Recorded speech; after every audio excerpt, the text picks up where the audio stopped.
Chapter 17 નિરાશાવાદ તમને આકર્ષે છે? આશાવાદમાં જાણે કોઈ કંઈક વેચવા માટે આવ્યું હોય તેવું લાગે અને નિરાશાવાદમાં કોઈ વ્યક્તિ તમને મદદ કરવાનો પ્રયત્ન કરી રહ્યું છે તેવું લાગે. મને ક્યારેય એ કારણ નથી સમજાયું કે લોકોને દુનિયા નર્કમાં જવાની છે એવું સાંભળવું શા માટે ગમે છે. ઇતિહાસકાર ડી.આર. માલોસ્કી.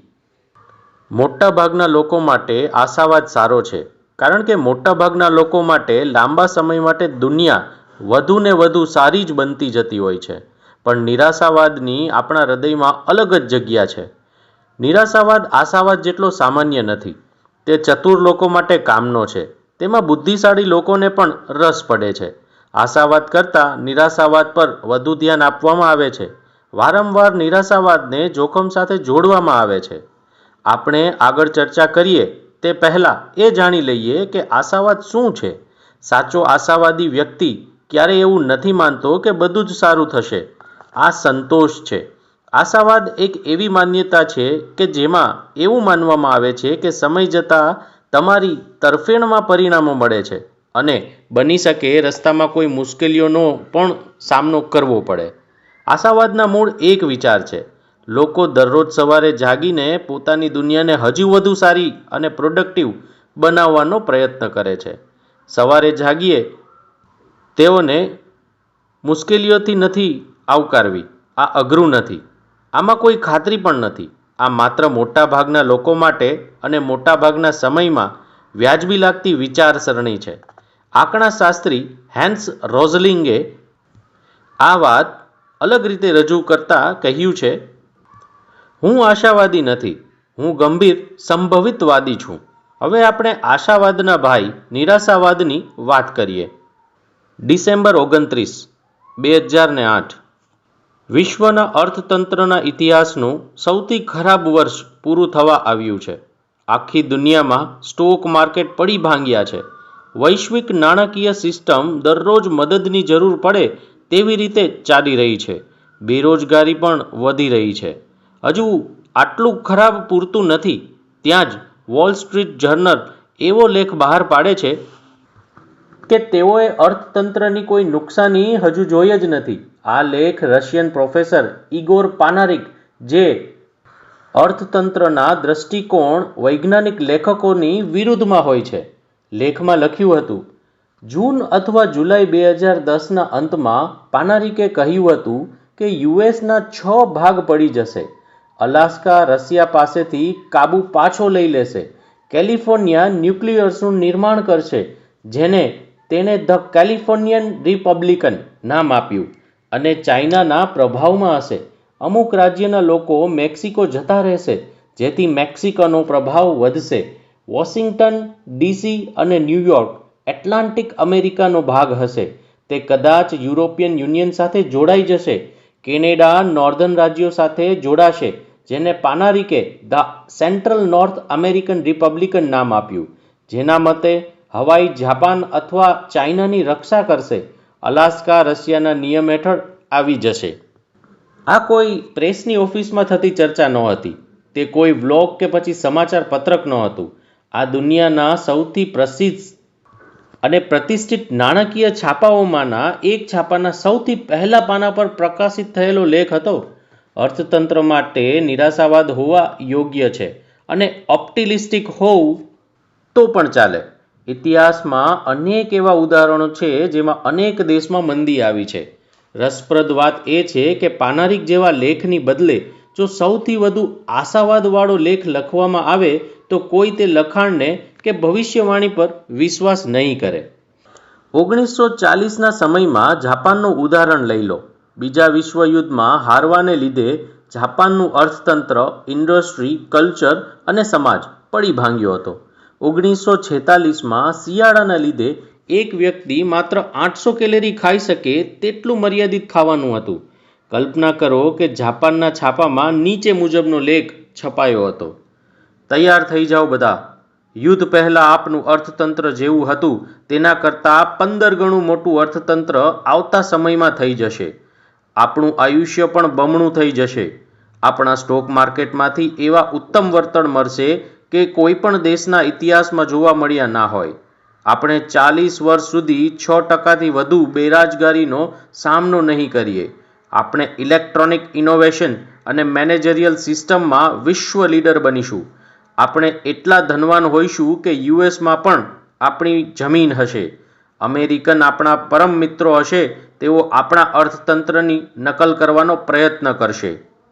જો ત્યાંના લોકોએ આ વાંચ્યું હોત તો હસવા લાગ્યા હોત, અથવા લખનારને માનસિક ડૉક્ટરની મુલાકાત લેવાનું કહ્યું હોત. જો કે એ વાત યાદ રાખવા જેવી કે ઉપર જે વાતનો ઉલ્લેખ કર્યો તે હકીકતમાં જાપાનમાં વિશ્વયુદ્ધ પછી થયું, પણ લોકોને પાનારીનના વિરોધાભાસમાં વધુ રસ પડે અને આશાવાદને નકારી દેવામાં આવે છે. આશાવાદ કરતાં નિરાશાવાદ સમજી શકાય તેવો અને સ્માર્ટ વધુ લાગે છે. તમે કોઈને એમ કહેશો કે બધું જ સારું થવાનું છે, તે તમને ઉતારી પાડશે અથવા તો તમારી સામે ટીકાની નજરે જોશે. પણ જો તમે કોઈને એમ કહેશો કે તેનો જીવ જોખમમાં છે, તો તેઓ બધું જ મૂકીને તમારી વાત સાંભળશે. જો કોઈ ચતુર વ્યક્તિ આવીને મને એમ કહેશે કે તેઓએ એક એવો સ્ટોક શોધ્યો છે જેમાં આવતા 10 ગણું વળતર મળવાનું છે, તો હું તરત જ તેને મારી ઓફિસમાંથી કાઢી મૂકીશ. પણ કોઈ મૂર્ખ વ્યક્તિ આવીને મને એમ કહેશે કે જે સ્ટોક ખરીદા છે તે ફ્રોડ છે અને નુકસાની થવાની છે, તો હું બધું જ એક તરફ મૂકી તેની બધી જ વાત સાંભળીશ. માની લઈએ કે આપણા અર્થતંત્રમાં મંદી આવવાની છે અને છાપાવાળા આપણને કોલ કરશે. માની લઈએ છીએ કે આપણે વિકાસ કરી રહ્યા છીએ પણ કોઈને પરવા નથી. પણ જો આપણે બધા જ ડિપ્રેશનમાંથી પસાર થઈ રહ્યા છીએ એવી વાત આવે તો ટીવી પર શો આવી જશે. પણ જો એવું કહેવામાં આવે કે સારો સમય આવી રહ્યો છે, માર્કેટમાં નવી તકો ઊભી થઈ છે અથવા જે તે કંપનીમાં વધુ નફો થવાનો છે, જો તમે આવી બધી વાતો કરશો તો લોકો તમને સેલ્સમેન માની લેશે અથવા તો તમે જોખમોથી ડરો છો તેવું માની લેશે. રોકાણના સમાચાર પત્રોની ઇન્ડસ્ટ્રી આ વાત વર્ષોથી જાણે છે. તેથી જ સ્ટોક માર્કેટમાં 17,000 ગણું પણ વળતર મળ્યું હશે તો પણ છાપામાં દુઃખદ અને ડરનો માહોલ ઊભો થાય તેવા જ સમાચાર આપવામાં આવશે. આ વાત નાણાકીય ક્ષેત્રે અને તેના સિવાયના બધા તબક્કામાં લાગુ પડે છે. મેટ રિડલીએ તેના પુસ્તક ધ રેશનલ ઓપ્ટિમિસ્ટમાં લખ્યું હતું કે જો તમે આશાવાદનો નારો સતત લગાવતા રહેશો તો કોઈ પણ જીતનું ગીત ગાનાર પણ ચૂપ થઈ જશે. જો તમે એમ કહેશો કે દુનિયા વધુ સારી બની રહી તો બીજા લોકો તમને અસંવેદનશીલ અને દંભી માની લેશે. જો તમે એમ કહેશો કે દુનિયા હજુ વધુ ને વધુ સારી થવાની જ છે તો લોકો તમને પાગલ ગણવા લાગશે. બીજી તરફ જો તમે એમ કહેશો કે આપત્તિ નજીક છે તો બની શકે કે તમને મેક આર્થર જીનિયસ એવોર્ડ કે નોબેલ પીસ પ્રાઇઝ આપી દેવામાં આવે. મારા જીવનકાળ દરમિયાન નિરાશાવાદ પાછળના કારણો ભલે બદલાતા રહ્યા હોય, પણ નિરાશાવાદ તો નિરંતર જ રહ્યો. હેન્સ રોસલિંગે તેના પુસ્તક ફ્રેન્કફુલનેસમાં લખ્યું હતું, હું જેમ જેમ વધુ લોકોને મળું છું તે બધા એમ જ કહે છે કે દુનિયા ભયાનક છે, હિંસક છે અને નિરાશાવાદથી ભરેલી છે. ટૂંકમાં દુનિયાને છે એના કરતાં વધુ ખરાબ રીતે રજૂ કરવામાં આવે છે. જ્યારે તમને એ વાત સમજાશે કે માનવી તેના જીવનકાળ દરમિયાન આર્થિક ક્ષેત્રે, તબીબી ક્ષેત્રે, સ્ટોક માર્કેટ થકી અને સમાજમાં કેટલો વિકાસ કરી શકે છે, ત્યારે તમે નિરાશાવાદ કરતાં આશાવાદને વધુ મહત્ત્વ આપશો. આમ છતાં તમે દુનિયાને ઓળખો જ છો એવું થવાનું નથી. સદીઓથી લોકોને ઝુકાવ નિરાશાવાદ તરફ ઢળેલો છે. જીહોન સ્ટુઅર્ટ દ્વારા 1840માં લખાયું હતું, જ્યારે બધા લોકોએ આશા ગુમાવી દીધી હોય ત્યારે જે વ્યક્તિ આશાવાદી બને તેના કરતાં જ્યારે બધા પાસે આશા હોય ત્યારે જે વ્યક્તિ નિરાશાવાદ જતાવે તે વ્યક્તિને સમાજમાં સંત તરીકે વધુ નામના મળે છે. આ મારું નિરીક્ષણ છે. પ્રશ્ન એ છે કે શા માટે આપણે નાણાં વિશે કેવી રીતે વિચારીએ છીએ તેની સાથે આ માનસિકતા જોડાયેલી છે. ચાલો એ વાત ફરીથી યાદ કરી લઈએ કે કોઈ પાગલ નથી. નાણાંની વાત આવે ત્યારે લોકો નિરાશાવાદ તરફ આકર્ષાય છે. તેની પાછળ ચોક્કસ કારણો છે. તેના લીધે આપણે વધુ પડતા જોખમ કે ઉતાવળા નિર્ણય લેતા નથી. જોકે નાણાંની બાબતમાં નુકસાની અવગણી ન શકાય તેવો ભાગ છે. કોહમેને કહ્યું હતું કે નુકસાન પ્રત્યેનો અણગમો ઉત્ક્રાંતિવાદી છે. તેણે લખ્યું હતું, જ્યારે બીજા નફા સાથે તુલના કરવામાં આવે અથવા તો નફા માટે રાહ જોવામાં આવતી હોય ત્યારે નુકસાની નફા કરતાં ઓછી ધ્યાનમાં લેવાય છે. આ હકારાત્મક અને નકારાત્મક અપેક્ષાઓ અથવા અનુભવો વચ્ચેની અસમપ્રમાણતાનો ઉત્ક્રાંત ઇતિહાસ છે. જે લોકો મુશ્કેલીઓને વધારે તાત્કાલિક માનીને મહત્ત્વ આપે છે તેઓના મતે સારી તક લાંબા સમય સુધી ટકી રહે છે અને નવી તક પણ મળે છે. જો કે થોડી અન્ય બાબતોને કારણે પણ નાણાકીય નિરાશાવાદ સરળ સામાન્ય બની જાય છે અને આશાવાદ કરતાં નિરાશાવાદને મહત્ત્વ આપવું વધારે યોગ્ય લાગવા માંડે છે. પહેલું કારણ નાણાં એ સર્વવ્યાપી છે. તેથી જ્યારે પણ કંઈક ખરાબ થાય ત્યારે તેની અસર બધાને થાય છે અને બધાનું ધ્યાન ત્યાં જ ખેંચાય છે. જોકે આ વાત હવામાન સાથે લાગુ નથી પડતી. ફ્લોરિડામાં વાવાઝોડું આવે તો 92% અમેરિકન્સને કોઈ ફરક પડતો નથી, પણ જો અર્થતંત્રમાં મંદી આવે તો દરેક વ્યક્તિને ફરક પડે છે. તમને પણ પડશે. તેથી ધ્યાન આપો. આ વાત સ્ટોક માર્કેટમાં પણ કહી શકાય. અમેરિકાના અડધા નાગરિકો પાસે સ્ટોક ખરીદેલા હશે. જે લોકો પાસે સ્ટોક નથી તેવા લોકો માટે પણ મીડિયામાં સ્ટોક વિશે એટલા સમાચાર આવે છે કે જો ડોન્સ ઇન્ડસ્ટ્રીયલ એવરેજ સ્ટોક વગરના લોકોએ સૌથી વધુ જોયેલ ઇકોનોમિસ્ટ બેરોમીટર હશે. સ્ટોકમાં થયેલ 1% વધારાનો ઉલ્લેખ સાંજ સમાચારમાં 1 મિનિટ માટે કરવામાં આવશે, પણ 1% નુકસાની થઈ હશે તો બધાનું ધ્યાન ખેંચાય તેમ મોટા અને લાલ અક્ષરે લખીને રજૂ કરવામાં આવશે. આ પ્રકારનું અસમપ્રમાણ અવગણી શકાતું નથી. પણ જો કોઈ એવું પૂછે કે સ્ટોક માર્કેટમાં તેજી કેમ આવી, તો લોકો કહેશે તેમાં તો તેજી જ આવે ને. પણ જ્યારે કંઈ ખોટું થાય ત્યારે બધા લોકો પાસે તેની દલીલ હાજર જ હોય છે. શું રોકાણકારો અર્થતંત્રના વિકાસ માટે ચિંતા કરે છે? શું પોલીસે ફરીથી ભૂલો કરી? શું હજુ કોઈ નુકસાની થવાની બાકી છે? જ્યારે કોઈ નુકસાની થાય ત્યારે લોકો તે વાતને સરળતાથી રજૂ કરે છે. લોકોના મનમાં ચિંતા ઊભી કરે છે અને એવી વાર્તા ઊભી કરે છે જેમાં તે વિચારવા લાગશો કે હવે શું થશે. આવું જ બધા અનુસરે છે. તમારા પોતાના સ્ટોક નહીં હોય તો પણ આવી બાબતો તમારું ધ્યાન ખેંચશે. 1929માં મહામંદી આવી અને સ્ટોક માર્કેટ પડી ભાંગ્યું. ત્યારે માત્ર 2% અમેરિકન્સ પાસે જ સ્ટોક હતા. આમ છતાં મોટાભાગના અમેરિકન નાગરિકોએ માર્કેટના આ સમાચારથી રસમાં જોયા હતા. એવી કલ્પના હતી કે તેના નસીબ પર આ સમાચારથી શું અસર પડશે. તમે ખેડૂત હો કે વકીલ કે પછી કાર મિકેનિક, આ વાત બધાને લાગુ પડતી હતી. ઇતિહાસકાર એરિક રોચવેએ લખ્યું હતું, આ નુકસાનીની અસર બહુ થોડા અમેરિકન નાગરિકોને થઈ હતી. આમ છતાં મોટાભાગના અમેરિકનોએ પોતાની આર્થિક પ્રવૃત્તિઓ ઘટાડી દીધી. પછી અર્થશાસ્ત્રી જોસેફ સ્ટીમ્યુટરે લખ્યું હતું, લોકોના પગ તળેથી જાણે જમીન ખસી ગઈ હતી. 2 વિષય એવા છે કે જેની અસર તમારા જીવન પર પડશે જ. તમને તેમાં રસ હોય કે ના હોય. નાણાં અને આરોગ્ય. આરોગ્યને લગતી સમસ્યાઓ વ્યક્તિગત હોય છે, પણ નાણાંની સમસ્યા તો બધાને જ લાગુ પડે છે. જેમ કે એક વ્યક્તિના નિર્ણયથી તેની અસર અન્ય લોકો પર પણ જોવા મળે છે.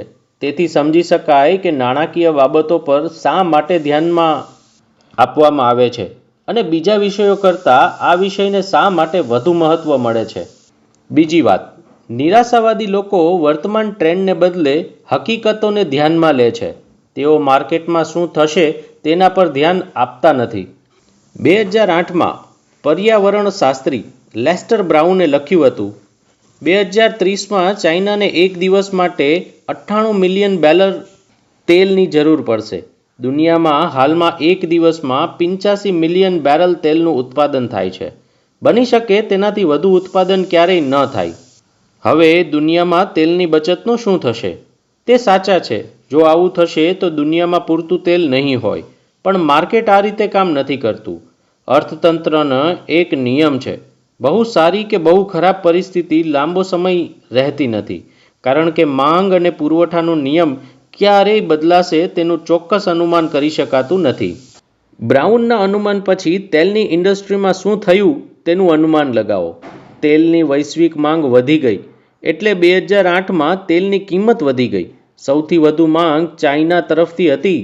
2001માં તેલનું બેરલ $20નું વેચાતું હતું અને 2008માં $138 વેચાતું હતું.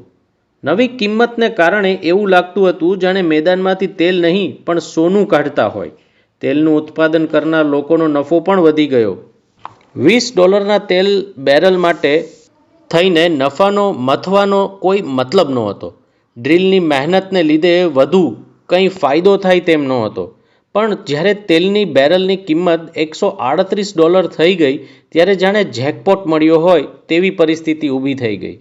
તેના લીધે ડ્રિલિંગ માટેની નવી ટેકનોલોજી અને ઇનોવેશન અસ્તિત્વમાં આવ્યું. પૃથ્વી પર માનવજાતિ માટે જેટલો તેલનો જથ્થો હતો તેમાં કોઈ બદલાવ આવ્યો ન હતો. પણ આપણને ખબર છે કે કઈ જગ્યાએ તેલની ખાણ છે. બદલાવ એ આવ્યો હતો કે આપણે તેલ જમીનમાંથી કાઢવાની ટેકનોલોજીમાં વિકાસ કરી શક્યા. તેલના ઇતિહાસકાર ડેનિયલ યર્ગીએ લખ્યું હતું, યુએસમાં રહેલ 86% તેલ મળી આવવાનું કારણ પહેલાંની શોધ નથી પણ ટેકનોલોજીના ઉપયોગથી ફરીથી શોધ કરવાની છે. આપણી ટેકનોલોજીમાં બદલાવ આવ્યો ત્યારે જ તો આ શક્ય બન્યું. 2008માં તેલ માટે ફ્રેન્કિંગ પદ્ધતિ આવી હતી.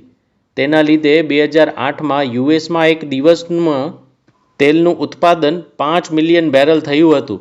જેને બદલે 2019માં આ ઉત્પાદન 13 મિલિયનનું થઈ ગયું હતું. હાલમાં એક દિવસનું તેલનું ઉત્પાદન $100 મિલિયન થાય છે. બ્રાઉનના અનુમાનથી 20%થી વધુ ઉત્પાદન શક્ય બન્યું. નિરાશાવાદી વ્યક્તિ માટે 2008માં તેલની ધારણાઓ અને હકીકત વચ્ચે તફાવત હતો. ત્યારે પરિસ્થિતિ ખરાબ જ લાગતી હતી. પણ વાસ્તવિકતાવાદી વ્યક્તિ કે જે સમજતો હતો કે જરૂરિયાત ઊભી થાય ત્યારે જ શોધ થાય છે, તેના માટે આ વાત ભયાનક નહોતી. કંઈ ખરાબ છે તે હવે ખરાબ જ રહેશે તેવું અનુમાન કરવું સહેલું છે. સમજશક્તિ જરૂરી છે કારણ કે તેમાં એવી કલ્પના નથી કરવી પડતી કે દુનિયા બદલાઈ રહી છે, પણ સમસ્યાઓ ઉકેલ કરવામાં આવે છે અને લોકો સ્વીકારી પણ લે છે. મુશ્કેલીઓને લીધે આપોઆપ ઉકેલ સામે આવતા લાગે છે. વર્ષોથી અર્થતંત્રનો ઇતિહાસ આવો જ રહ્યો છે. આમ છતાં નિરાશાવાદી લોકો સીધી લીટીમાં જ અનુમાન કરે છે. ત્રીજી વાત, પ્રગતિ ધીમે ધીમે થાય છે એટલે તે તરત ધ્યાનમાં નથી આવતી, પણ મુશ્કેલીઓ તાત્કાલિક આવે છે એટલે તે તરત જ ધ્યાનમાં ખેંચાય છે. રાતોરાત થનાર દુર્ઘટના ઘણી છે પણ રાતોરાત થયેલા ચમત્કાર ઓછા છે. 5 જાન્યુઆરી 1889ના રોજ ડેટ્રોઇટ ફ્રી પ્રેસમાં લખાયું કે માનવીનું વર્ષો જૂનું સપનું પંખીની જેમ આકાશમાં ઉડવું તે અશક્ય છે. વિમાન નાનામાં નાનું ઉડવાનું મશીન હોય જેમાં જરૂરી પેટ્રોલ અને એન્જિન ન હોય તો પણ તેનું ઓછામાં ઓછું વજન 300થી 400 પાઉન્ડ થાય. પણ વજનની ચોક્કસ મર્યાદા છે.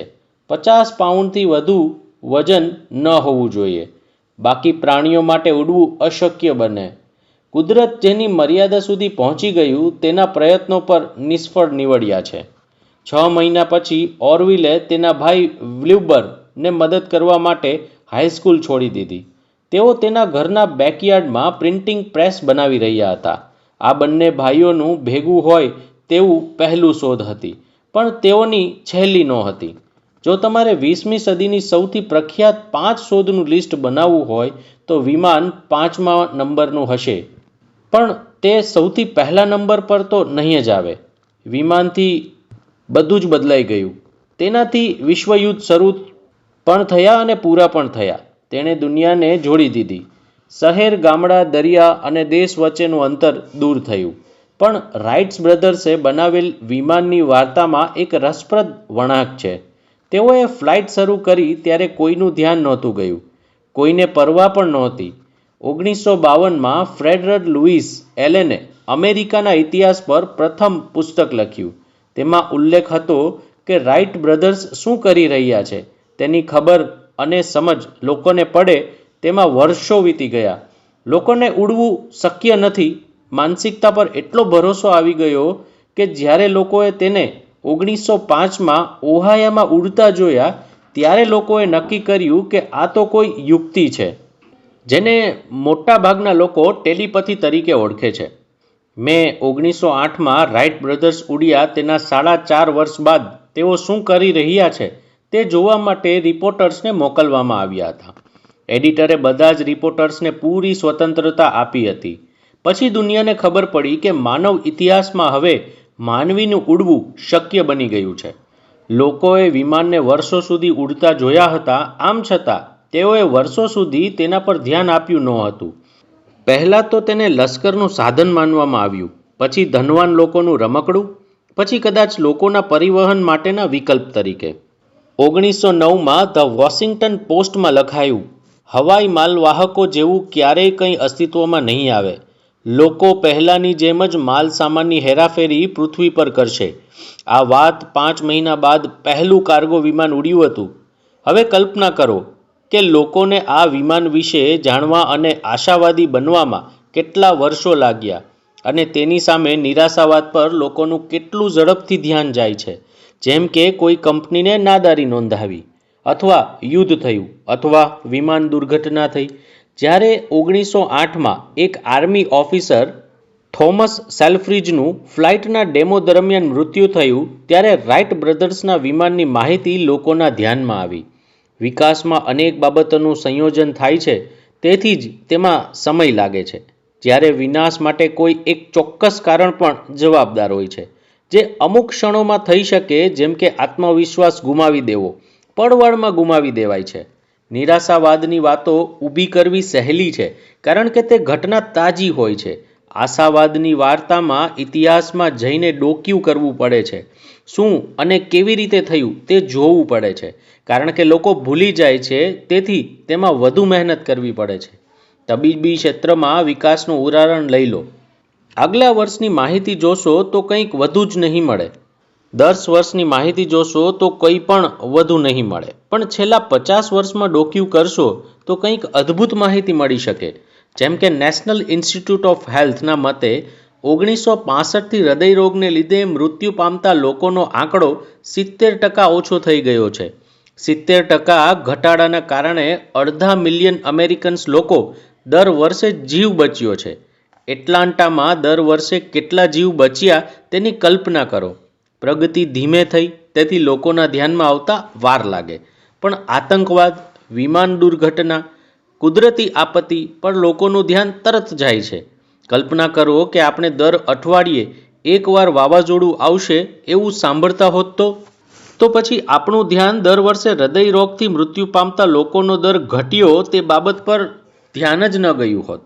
આ જ વાત ધંધામાં લાગુ પડે છે. જેમાં કઈ પ્રોડક્ટ્સ કે કંપની ચાલશે તે જાણવામાં વર્ષો લાગી જાય છે, પણ ધંધામાં રાતોરાત પણ નુકસાની થઈ જાય છે. સ્ટોક માર્કેટમાં 6 મહિનામાં 40% ઘટાડો થશે તો બધાના ધ્યાનમાં આવશે, પણ 6 વર્ષ સ્ટોક માર્કેટમાં 140% નફો થયો હશે તો પણ લોકોના ધ્યાનમાં નહીં જ આવે.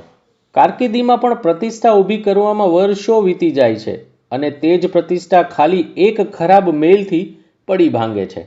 નિરાશાવાદની નાની વાત પણ તરત જ લોકોના ધ્યાનમાં આવી જાય છે, અને આશાવાદની મોટી વાત લોકોના ધ્યાનમાં વર્ષો સુધી નથી આવતી.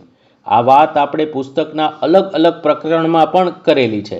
રોકાણ કરતી વખતે તમારે સફળતાની કિંમત, સમય અને નુકસાનીની કિંમત તેમજ લાંબા ગાળે થતો વિકાસને ધ્યાનમાં લાગવું પડે છે, અને કિંમત ચૂકવવા તૈયાર રહેવું પડે છે. 2004માં ધ ન્યૂયોર્ક ટાઈમ્સ દ્વારા સ્ટીફન હોકિંગ્સનું ઇન્ટરવ્યૂ લેવામાં આવ્યું. એક વૈજ્ઞાનિકે કે જેને 21 વર્ષે ઇલાજ ન થઈ શકે તેવી મોટર ન્યુરોનની બીમારી થઈ અને તેને પેરાલિસિસ થઈ ગયું. તેના કમ્પ્યુટર થકી સ્ટીફને ઇન્ટરવ્યૂ લેનારને કહ્યું કે તે પુસ્તકો વેચવા માટે કેટલા ઉત્સાહિત હતા. ઇન્ટરવ્યૂ લેનારે પૂછ્યું, શું તમે હંમેશા આટલા ખુશ રહો છો? તેને જવાબ આપ્યો, હું 21 વર્ષનો હતો ત્યારે મારી અપેક્ષાઓ શૂન્ય થઈ ગઈ, તેથી મને જે કંઈ પણ મળ્યું તે બોનસ જ હતું. બધું મહાન જ થશે તેવી કલ્પના કરવી એટલે જ્યારે એવું ન થાય ત્યારે દુઃખને આવકારવું એવું કહેવાય. નિરાશાવાદી અપેક્ષાઓ ઘટી જાય છે. તમે જે પરિણામ ઈચ્છો છો અને જે પરિણામ આવે છે તેની વચ્ચેનો તફાવત ઘટી જાય છે. કદાચ એટલે જ તો નિરાશાવાદ આકર્ષક છે. બધું જ ખરાબ જ થશે એવી અપેક્ષા રાખવી એ જ્યારે કંઈક ઉત્તમ થાય ત્યારે ખુશ થવા માટેની ઉત્તમ માન્યતા છે. એમાં પણ એક રીતે તો આશાવાદ જ રહેલો છે. ચાલો હવે વાર્તાઓ વિશે એક નાની નાની વાર્તા રજૂ કરું.